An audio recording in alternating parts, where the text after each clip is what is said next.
So yun, what's up sa inyo guys? Panibagong araw at panibagong vlog na naman tayo guys. For today's vlog nga pala guys is gusto ko lamang i-share sa inyo kung saang lugar ako naroroon at kung anong probinsya ba ako naroroon. Kasi guys, mayroong isang sikat na city na pinapasyalan ng mga turista at saka mga taga Maynila.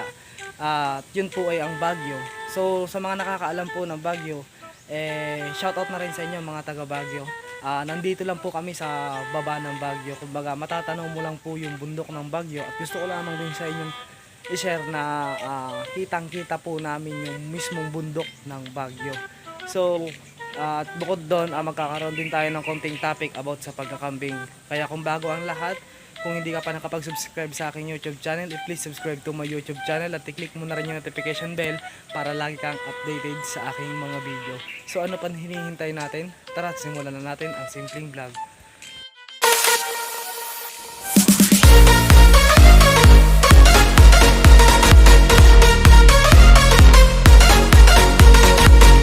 Nga guys, what's up sa inyo guys? Andito na tayo sa Baguio, sa bundok ng Baguio. So kung makikita nyo yun po yung Baguio. Yan, sa likod ko na yan, yung bundok na yan. Diyan sa may poste na yan.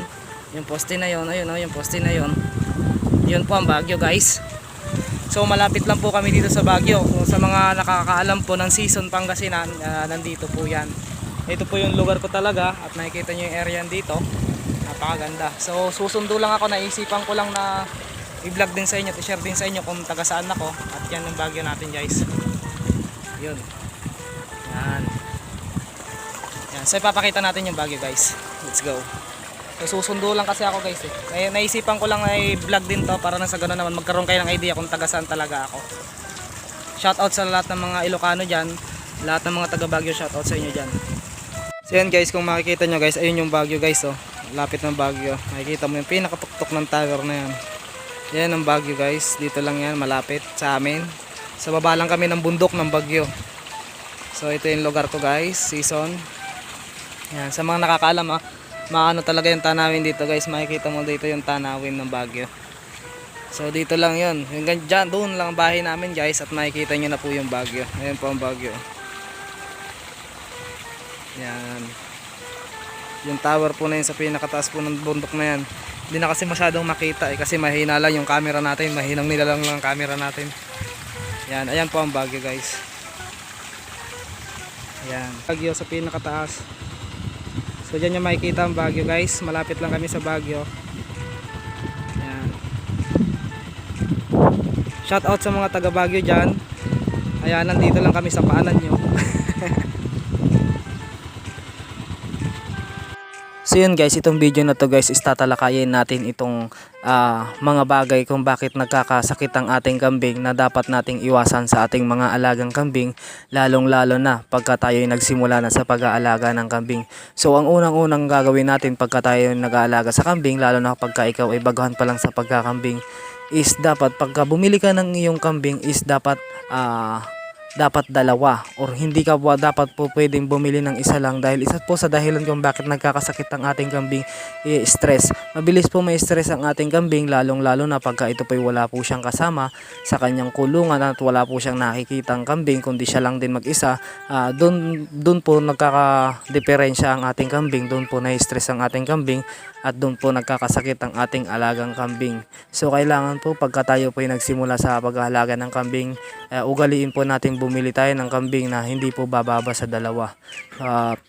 At kailangan po talaga yun, nang sa ganun naman po may iwas po natin siya sa stress dahil ang kambing napakabilis po may stress ng ating kambing.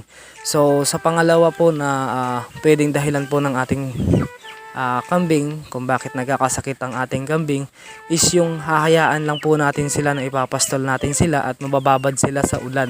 Alam naman po ng karamihan na ang kambing ay hindi po pwede na ibababad po natin sila sa ulan or mababasa po sila ng ulan. Kasi po ang kambing, oras po na nabasa po ng ulan yan ay magkakasakit po ang ating kambing at hindi na po ito makakakain ng maayos.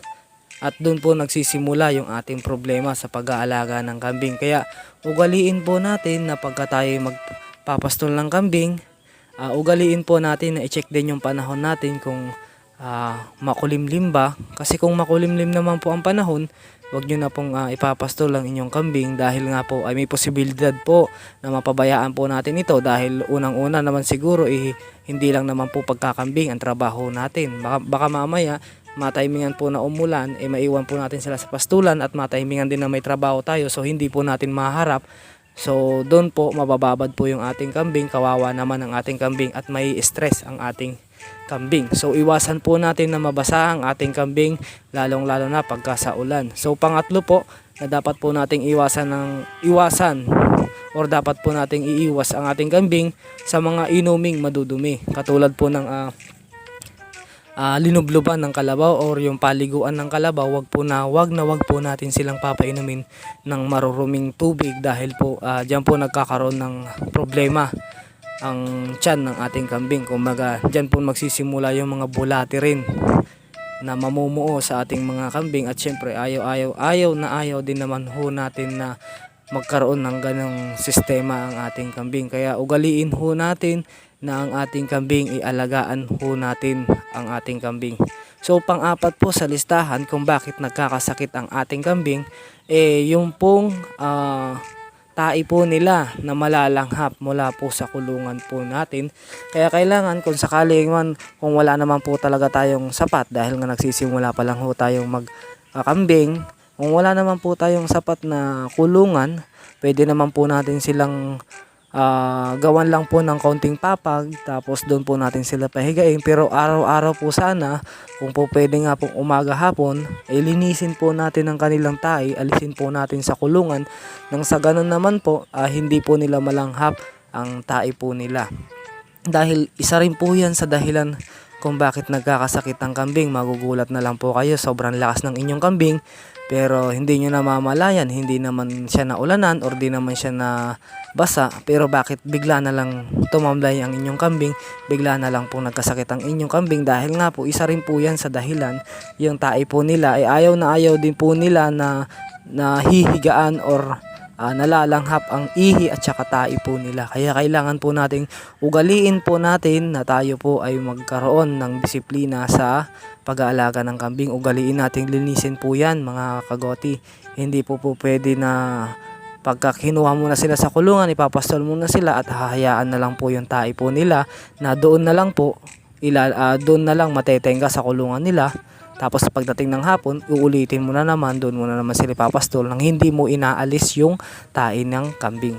So yan po yung apat na dahilan kung bakit nagkakasakit ang ating kambing. At sana maging aral ito sa iyo na pagka nagkasimula or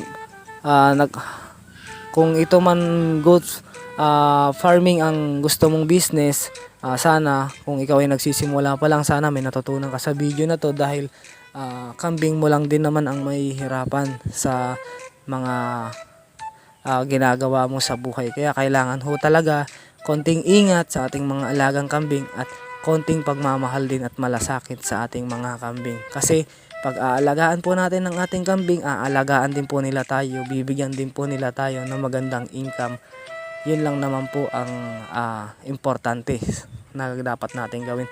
So ulitin ko lang po, unang-una po sa listahan, yun nga po, bawal po silang mabilad, bawal silang mababad sa tubig, sa ulan, bawal po yan. Yan po ang mga bawal na bawal din po na mahigaan or malanghap nila yung tae po nila, bawal na bawal po yan. Kasi dyan po nagkakasimula yung sakit ng ating kambing. At yung pinapainom po natin dapat din po malinis, nang sa ganun naman po hindi po sila magkaroon ng bulate sa tiyan. Yan. So yan ang mga dapat nating gawin sa ating mga alagang kambing. At iwasan din po nating ma-stress ang ating kambing. Kaya pag kayo bibili ng kambing, wag ho kayong bibili ng isa lang. Kahit na po nagsisimula po kayo sa kambing, wag po kayong bibili ng isa lang. Dapat po bumili kayo ng kambing, dalawa pataas. Nang sa ganun naman, maiwasan po yung stress ng kambing. At lagi nyo pong tatandaan, ang kambing mabilis pong ma-stress. At pag na-stress ang ating kambing, may posibilidad po na magkakasakit ang ating kambing. At hihina po ito sa pagkakain niya or hihina sa pagkain ang inyong kambing. Gawa nga po ng nai-stress po siya dahil walang kasama.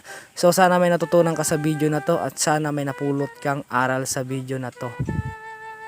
So yun guys, dito ko natatapusin ang aking vlog at maraming salamat dahil nakita na naman tayo sa dulo ng aking video. Maraming salamat dahil tinapos mo na naman ng aking video.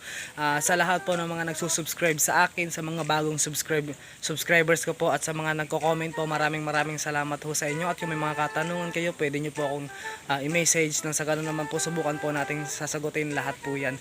At maraming salamat po sa walang sawang nagsusuporta po talaga ng aking video sa mga nanonood.